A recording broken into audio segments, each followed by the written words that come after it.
The girl in the glass cage, the alien marketplace, breathed like a living beast. Hot and noisy and full of harsh light, Ethan stepped in with careful feet. Keeping one hand on the strap of his worn travel bag, he smelled metal smoke, sweet fruit, and engine oil, a mix that meant money and danger. Vendors shouted over each other, promising rare tools, bright cloth, and food that glowed like tiny suns. He was here for parts. Nothing more, he told himself. Buy fast and get out. But the crowd shifted. And a hush fell like a quick storm rolling in at the center of the square. Stood a tall frame of black steel. Inside it, a curved box of perfect glass. Clean and cruel and cold, people pressed close. Some laughing, some whispering, some throwing crumbs like they were feeding an animal. Ethan saw the shape inside the glass and forgot to breathe for a second. A small figure sat with knees to chest, arms wrapped tight, head lowered, silver light. From the stall lamps slid over thin shoulders and a face turned away. A seller with tusks tapped the glass with a metal ring, making a sharp, ugly sound. "Behold," he cried, "a danger to ships and kings." The crowd roared like it enjoyed the show. The figure flinched but did not fight, did not even lift a hand to block the noise. Ethan moved closer without meaning to, pulled like iron to a magnet. He had seen cages before, but not one this clean, not one made to reflect a prisoner like a mirror. He stopped only a step away, and the figure turned. Two eyes looked up at him, clear as water and heavy with tired pain. There was no hate there, no wild rage, only a quiet plea he felt in his bones. Ethan swallowed, feeling heat rise in his face for no reason he could name. "Why is she in there?" he asked the seller, keeping his voice calm. "Spy, thief, mind-breaker." The seller said, smiling like a knife, "She is dangerous and precious." Ethan studied the glass, saw the smeared handprints from the inside, saw the fine cracks where something had struck and failed. He saw a band of dull metal around her wrist, a scar under it, thin and white. He saw how carefully she sat, making herself small so strangers would not notice her breath. Nothing about her looked dangerous to him. Nothing except the way people believed the word dangerous when money was involved. "What did she steal?" he asked. "Time," the seller said, "and secrets." A nearby woman threw a peel that slid down the glass like a slow tear. Someone else laughed and tapped again just to watch the figure flinch. Ethan felt anger rise, simple and hot, and he pushed it down like he had learned to do. He told himself to walk away, to buy his parts and leave this place behind. But the eyes behind the glass held him the way a hand might hold a wrist. They asked a question without sound, and the question felt like a weight he could not drop. He leaned closer, and the crowd noise faded until he could hear his own breath. The figure's lips moved, the voice too soft for the others to catch. "Please," she whispered, the word fogging a small patch of glass. Ethan blinked, surprised the plea was for him and not for the seller. He glanced at the tusked merchant who had turned to bargain with a group of pilots. No one was watching this quiet corner of mercy and fear. He pressed his palm to the glass, not touching her but letting her see the shape of his hand. On the other side, her small hand lifted and paused. She did not touch the glass. She only held her hand in the air, like she was remembering how to reach. Ethan felt something inside him shift. A tiny gear turning that would not turn back. He did not know her name. He did not know her crime.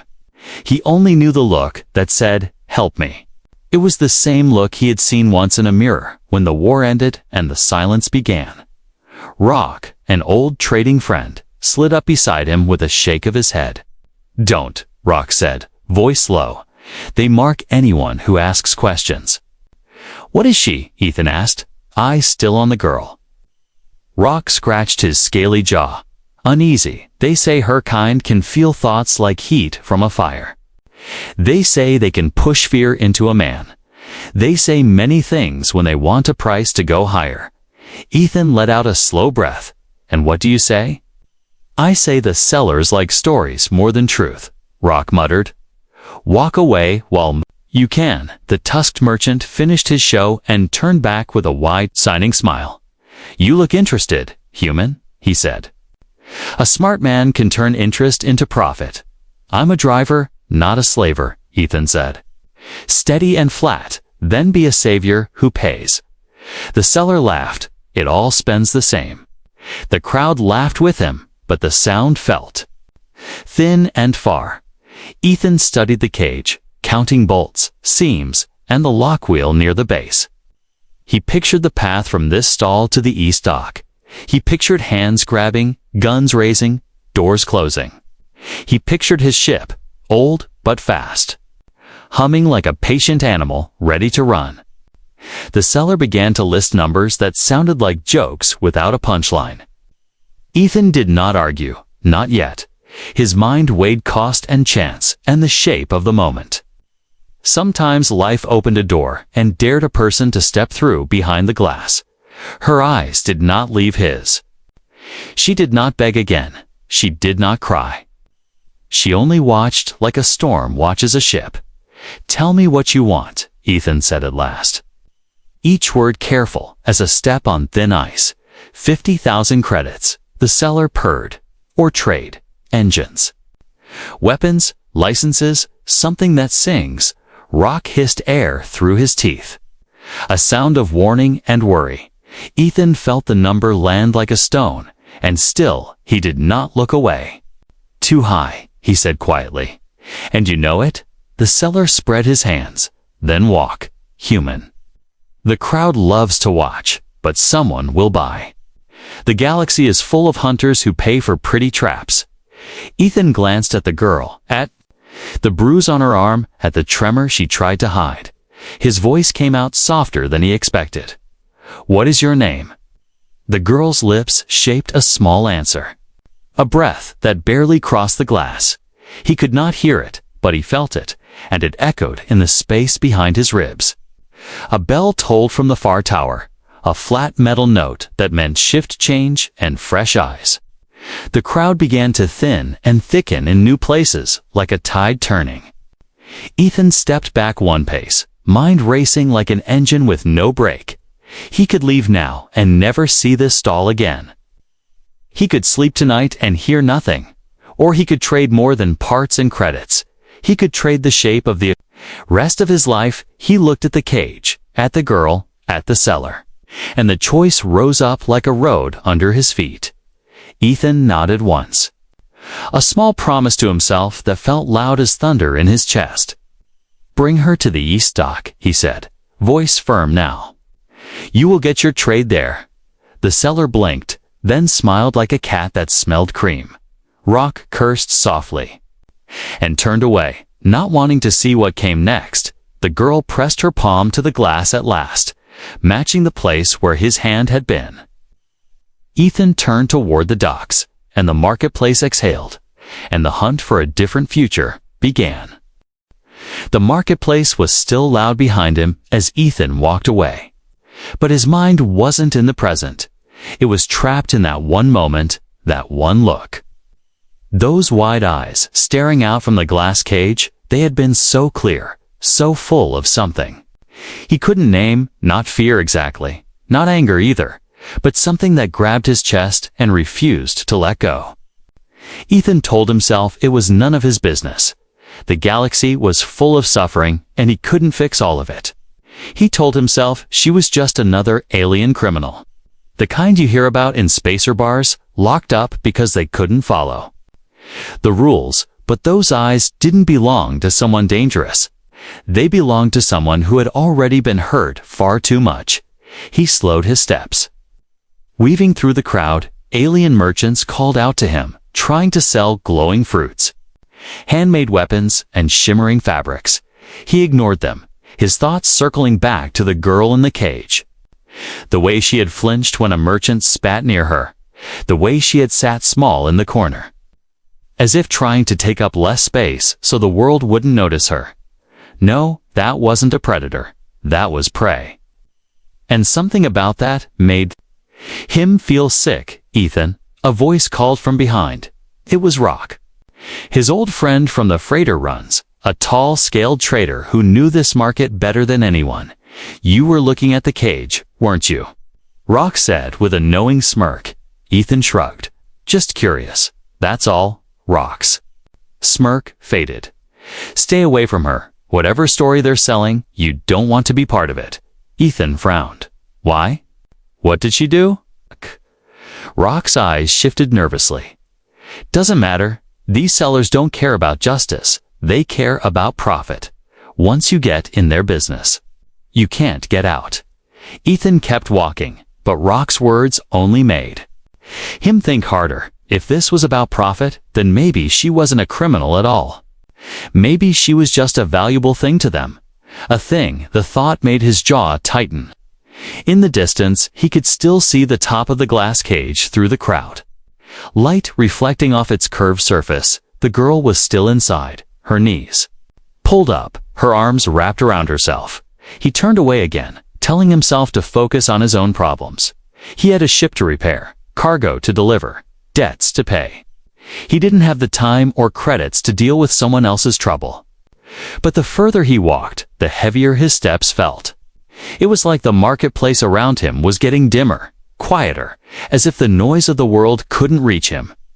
Only that image stayed in his mind, those eyes, looking at him as if he was her last chance. He stopped right in the middle of the street. Merchants shouted for him to move, but he didn't hear them. His hands curled into fists. No, he couldn't walk away from this. Not when she had looked at him like that. Not when she had whispered that plea. It hadn't been loud, barely more than a breath, but he'd heard it clear, as if she'd spoken directly into his mind. Please. Take me away. Ethan turned around, pushing back through the crowd. The smell of alien spices and hot metal filled the air as he shoved past vendors, ignoring their curses. When he reached the cage again, the sellers were laughing with a group of curious customers. The girl's head lifted slightly as she spotted him, and her eyes widened just a fraction. That was all it took, confirmation.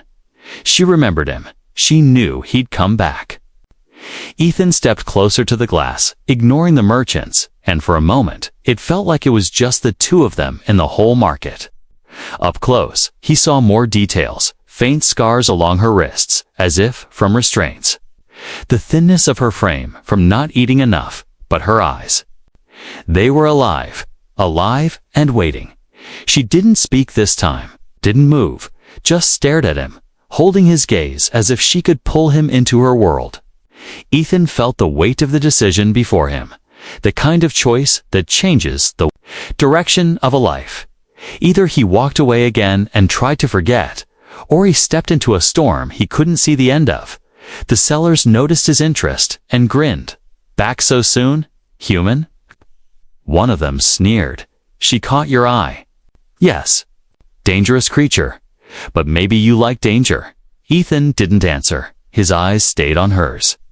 For a moment, her lips moved, forming a single word he couldn't quite hear. It didn't matter. He understood anyway. It was a question. A desperate, silent question. Would he help her? Ethan stood in front of the glass cage, the heat of the marketplace pressing down on him like a weight. The sellers leaned against their stand, watching him with sly grins. They smelled a buyer, and in this place, buyers were prey in their own way. The tallest seller, a thick-skinned alien with tusks curling upward, stepped forward. You want her? He asked, his voice a mix of challenge and amusement. She's rare, she's dangerous, and she's not cheap. Ethan's eyes didn't leave the girl's face.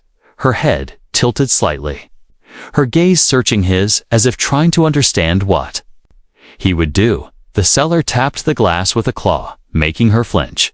She's not for the faint-hearted. The seller continued, but for the right price, anything is possible. Ethan crossed his arms. What did she do? The sellers.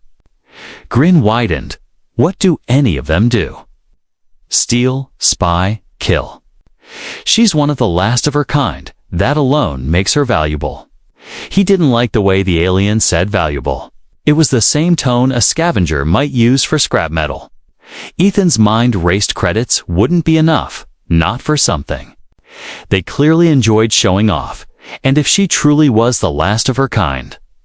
She wasn't just a prisoner, she was a trophy. He had to think of something they wanted more than her. "What's your price?" Ethan asked, keeping his voice even. The tusked alien glanced at his companions, then shrugged. 50,000 credits. He said casually, "Or trade, something worth more than that." Ethan almost laughed. 50,000 for a starving prisoner. "You're dreaming." The alien stepped closer, his shadow falling over Ethan. "Dreams are all that keep us alive. Human, pay, or walk away." Ethan thought of his ship docked at the edge of the market. It wasn't much, but it had spare parts. The sellers would drool over parts that could keep them traveling to more markets, capturing more prizes. It felt like feeding a wolf so it could hunt again. But without a trade, the girl's fate was sealed. He took a slow breath. "I have engine parts, high grade, fresh from Terran systems." The alien's eyes gleamed. "Bring them." Ethan shook his head. "No, you bring her to my ship. Then you get the parts." The seller laughed. "And what stops you from stealing her and flying away?" Ethan didn't smile. "The same thing that stops you from cheating my survival. I'm not stupid enough to cross someone in your market. And you're not stupid enough to sell your prize for nothing." The two stared at each other, the crowd around them sensing the tension. Finally, the alien gestured to his men. "Open the cage." The sound of locks clicking echoed through the air. The girl didn't move, her eyes locked on Ethan, as if waiting for confirmation that this was real. When the glass door swung open, she stepped forward slowly, her bare feet making no sound. One of the sellers grabbed her arm roughly, shoving her toward Ethan. "She's your problem now," Ethan reached out, steadying her. She was lighter than he expected, her shoulders trembling under his hands. Up close, he could see the faint lines of exhaustion on her face. Her voice was barely more than a whisper. "Why would you save me?" Ethan didn't answer, because he wasn't sure himself. Maybe it was guilt, maybe stubbornness, maybe just those eyes that wouldn't leave his mind. They began walking toward his ship, the sellers following closely. The crowd parted for them. Murmuring to each other in alien tongues, Ethan could feel dozens of eyes on him. Some curious, some hostile. It didn't matter. He had made the trade, and there was no going back. When they reached the docking bay, he signaled his ship to open. Inside, the cool air wrapped around them, a sharp contrast to the heat outside. He turned to the sellers. "The parts are in the cargo hold." They pushed past him, their greedy hands already running over the crates. Ethan kept himself between them and the girl, his stance making it clear she was off limits now, once they were satisfied. The tusked alien gave him a toothy grin. "Pleasure doing business." Human, Ethan didn't reply. Only watched them leave. When the docking bay door closed behind them, he finally exhaled. The girl stood near the wall, her eyes darting between him and the sealed door. She still looked ready to bolt. Even though there was nowhere to run, Ethan stepped closer. Lowering his voice, "You're safe now." Her lips pressed together, as if she didn't believe it yet. He couldn't blame her after living in a glass cage. Freedom must feel like a trick, but as the ship's engines hummed to life, a flicker of something new appeared in her gaze. Hope, faint but real. The ship's engines rumbled softly, but Ethan didn't move right away. He stood near the cockpit, listening to the muted sounds of the marketplace outside the docking bay. He knew the sellers wouldn't let this go easily. Men like that didn't just hand over something valuable without regret. They'd be thinking of ways to take her back before he was out of orbit. The girl Eora, though she hadn't yet given her name, stood near the wall, her arms wrapped around herself, her bare feet curling slightly on the cold metal floor. She watched him with guarded eyes, like a small animal, unsure if the cage had really opened. Ethan gave her a short nod. "We're leaving now." She didn't answer. But the faintest breath of relief escaped her lips as he moved toward the pilot's seat. A loud clang echoed from outside. He froze. Through the small viewport, he saw shadows moving past the docking bay lights. Voices followed, low and hurried. They were back, sooner than he expected. Ethan swore under his breath and ran to the control panel. "They're coming," he said, not looking back at her. Her head snapped toward the sound, her body tensing. He could see it in her eyes. She was ready to run again, even if there was nowhere to go. The docking bay doors began to rattle as someone tried to force them open. Ethan's fingers flew over the controls, activating the ship's defense locks. A warning siren blared through the bay. But the pounding on the metal only grew louder. He looked over his shoulder. "Stay close to me." Her lips parted as if to ask why, but she stepped forward anyway. The sound of boots on metal filled the air as the first of the seller's hired thugs pushed into the bay. They carried shock rifles, their eyes locking instantly on her. "There!" one of them shouted, raising his weapon. Ethan grabbed her arm and pulled her toward the cockpit. A flash of blue light exploded against the wall where they had been standing seconds before. The ship's engines roared to full power as Ethan slammed the launch controls. The vessel lifted sharply, the docking clamps fighting to hold them. More gunfire rang out, sparking against the hull. Ethan gritted his teeth and pushed the throttle. With a screech of metal, the clamps gave way. The ship surged upward, breaking through the docking bay's weak force field. Leora stumbled as the acceleration pressed her back. Ethan reached over to steady her, his eyes still on the readouts. A quick scan showed 3 small craft detaching from the station. "There?" "Chasing us," he muttered. Her gaze flicked to the rear monitor. Watching the ships grow larger, she didn't speak, but her hands curled into fists. Ethan maneuvered hard, the stars blurring as he wove between debris from old wrecks. The pursuing ships followed, firing short bursts of plasma. One blast grazed their shields, making the ship shudder. He needed an edge, something to shake them off. Then he remembered the narrow asteroid channel just outside the station's orbit. It was risky, but it might work. "Hold on," he told her. The ship banked sharply, diving toward the jagged field of rock. The pursuing ships hesitated, then followed. The asteroids loomed close, their shadows slicing across the cockpit glass. Ethan twisted the controls. Weaving through openings barely wider than the hull, one of the pursuing ships clipped a rock and spun out, disappearing in a burst of flame. The second and third ships kept coming. Leora stepped closer to the console, her eyes narrowing as she focused on the monitor. Without warning, she placed a hand on the panel. Ethan was about to tell her to step back when the nearest pursuer suddenly veered off course. Its weapons went dead. The engines sputtered, and it drifted straight into an asteroid. The explosion lit her face in flickering orange light. She didn't look surprised. Ethan glanced at her. "What did you just do?" She shook her head slightly. "They felt fear. I made it bigger." The final pursuer, seeing what had happened, broke off and fled. The asteroid field fell quiet. Only the hum of the engines filling the space between them. They cleared the rocks and drifted into open stars. Ethan leaned back in his seat, letting out the breath he hadn't realized he'd been holding. Beside him, Leora stood still, her eyes scanning the darkness beyond. "Are they gone?" she asked quietly. "For now," he said, "but they'll come again." She lowered herself into the seat beside him. Her shoulders relaxed just a little, though the tension in her eyes remained. For the first time since leaving the cage, she looked at him directly. "You didn't have to save me," she said, her voice almost flat. Ethan gave her a half smile. "Maybe not, but I did." Something flickered in her gaze, then not just gratitude, but something like trust, faint and fragile. Asterisk, the ship drifted silently through the blackness of space. Stars glimmering faintly beyond the thick glass.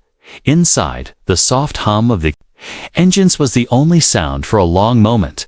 Leora sat on the floor, knees pulled close to her chest.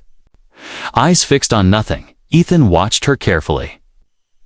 Unsure how to break the quiet, he pulled out a small packet of dried food from his bag and offered it to her.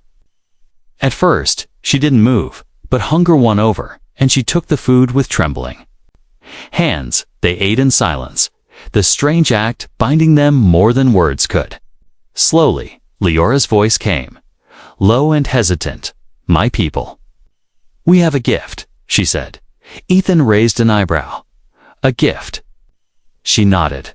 "We can feel what others feel. Their anger, their sadness, even lies." Ethan frowned. "Sounds like trouble." Leora's eyes darkened. "It is. Because they fear us." She looked away, her fingers tracing invisible shapes in the air. "They hunted us for years, afraid we could control minds, afraid we could change hearts." Ethan listened, feeling a chill despite the ship's warmth. "What happened to your people?" he asked quietly. "Many were captured. Like me," she said, voice breaking. "Some were killed." A shadow passed over her face, and Ethan wished he could take away all her pain. "You sensed something," he said carefully. "That's why they took you." She nodded, swallowing hard. "A powerful leader. He hides terrible secrets." Ethan's eyes narrowed. "Secrets worth killing for." She looked at him then, her gaze sharp and serious. "Worse. Secrets that could destroy worlds." The weight of her words settled in the small cabin. Ethan leaned forward. "You're saying they want to silence you?" She nodded again. "Because I know the truth." He reached out, placing a hand gently on hers. "Then we have to protect you." Leora's fingers twitched at his touch. But she didn't pull away. For the first time, she let a flicker of trust shine through the fear outside the ship. Stars shifted as they jumped to a new location. The sudden change made Leora's head swim. But Ethan held her steady. "We can't stay here long," he said. "They'll find us if we do." She looked around the cabin, eyes wide. "Where will we go?" Ethan rubbed his chin. "I know a place." Hidden, old, and off the maps, Leora's hope grew, but so did the fear beneath it. Suddenly, alarms blared, a sharp, urgent sound cutting through the quiet. Ethan snapped to his feet, running to the console. "Hunters," he said grimly, scanning the screen. "They tracked us." Leora stood too, her body tense. "They won't stop," she whispered. "Not until they have me back." Ethan gritted his teeth. "Then we have to be faster." He opened a secure channel to a trusted contact. "We're coming," he said. "But we're bringing a passenger." The line crackled with static. Then a voice answered, "Understood." "Be careful," Leora watched Ethan work, the lines on his face hardening with determination. "I won't let them take me," she promised quietly. "Not now, not ever." The ship changed course again, diving into the shadow of a nearby moon. Ethan guided it skillfully through the rocky terrain, the hunter's ships growing smaller behind them. Leora leaned against the wall, catching her breath. "Why do you help me?" she asked suddenly, voice soft. Ethan looked at her, surprised by the question. "Because no one else would," he said honestly. "Because I saw you locked away like an animal. And I knew you weren't one." Her eyes filled with tears, but she blinked them away. "Thank you, Ethan," she said, "for seeing me." He smiled. "We're not just running from danger now," he said. "We're running towards something new, together." Darkness pressed against the ship's windows as Ethan and Leora sped through space. Their small vessel darted between stars, but the silence was heavy with danger. The warning alarms still echoed faintly in Ethan's mind. The hunters were close. Relentless and growing bolder with every jump, Leora sat near the navigation console. Her eyes sharp despite the exhaustion. "I can feel them," she whispered, "their anger. Their hunger for me." Ethan nodded, tightening his grip on the controls. "They want to make sure you never tell what you know," he said. She looked at him with a mix of fear and resolve. Then we cannot run forever. They had no choice. But hiding meant staying still, and staying still meant risking everything. Ethan's hands moved quickly over the controls, searching for a safe place. "There's an old outpost on the edge of this system," he said. "It's forgotten, off the charts." Leora hesitated. "Will they find us there?" Ethan shook his head. "If we're lucky, no one even remembers it exists." As they approached the outpost, the ship's sensors picked up something unexpected. A small ship was waiting near the station's dock, silent and unmoving. Ethan's brow furrowed. "That's not good." Leora's voice was steady but low. "It could be a trap." He agreed, but had no other options. "We have to try." The ship glided into the docking bay, engines quieting. Ethan and Leora prepared for whatever awaited them. The airlock hissed open, and they stepped onto the metal floor of the outpost. Shadows stretched long, and the silence was thick like fog. "Stay close," Ethan whispered. The walls were cold and worn, covered in faded markings from long ago. They moved carefully, senses alert for any sign of danger. Suddenly, a figure emerged from the darkness, another alien. Older and scarred, he held up a hand, signaling peace. "I have been expecting you," he said, voice rough. Leora's eyes widened. "Who are you?" The alien stepped closer. "Name is Kale. I was once like you, hunted and alone." Ethan studied Kale carefully, unsure if he was friend or foe. Kale continued, "I can help protect you, but it will cost you trust and time." Leora glanced at Ethan, then nodded. "We don't have much of either." Kale led them deeper into the outpost, revealing hidden rooms filled with old technology. "We will need to repair the ship, strengthen defenses," Kale explained. Ethan felt a flicker of hope, but it was fragile. Outside, they could hear the faint hum of approaching ship's hunters closing in that night. Leora sat alone under the cold stars visible through the broken ceiling. She thought of her people, lost and scattered, and the secrets she carried. Her mind raced with fear. The hunters found her. Everything would be lost. But she also felt something new, hope, sparked by Ethan's kindness and Kale's offer. Suddenly, alarms blared through the outpost. Ethan rushed to the control room. "They found us," he said grimly. Kale grabbed his weapon and headed to the entrance. Leora stood, her hands trembling, but her voice steady. "I will help, together." They prepared to face the hunters. The outpost's old defenses flickered to life. Shields humming weakly. Hunters poured in like shadows, weapons drawn, voices shouting threats. Ethan and Kale fought fiercely, covering each other's backs. Leora focused her power, sending waves of fear into the attackers. One by one, the hunters faltered, their minds overwhelmed by her gift. But the fight was far from over. More hunters poured in from hidden tunnels. Ethan yelled, "We have to retreat to the ship." They dashed through the corridors, the sounds of battle echoing behind them. Leora stayed close to Ethan, her strength growing with every step. They reached the ship just as the last hunter fell back. Ethan sealed the airlock, engines roaring to life as the ship lifted off. Leora looked out at the shrinking outpost.